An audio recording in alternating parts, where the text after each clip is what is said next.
I'm working on our Windsport Thor motor coach, trying to reduce the heat inside this rig and have the air conditioner work really well.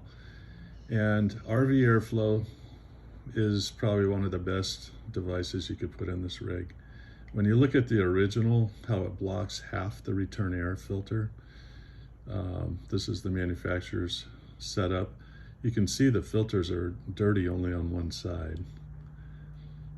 This is the unit installed, and it's sculptured not only for the return air to go into the system, but also the supply air is being diverted, and that diversion really takes care of any velocity or any turbulence that's going on in the air, and it really helps scoot it down into the ducts. There's gasket material that's provided on the sides. The device fits in there.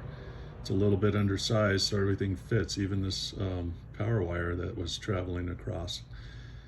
There's some air leaks from the manufacturer. There's a big gap here in the middle. And I've used this sealant cord from our HVAC industry and used it to seal up any of the gaps that I saw going on and take care of air leaks.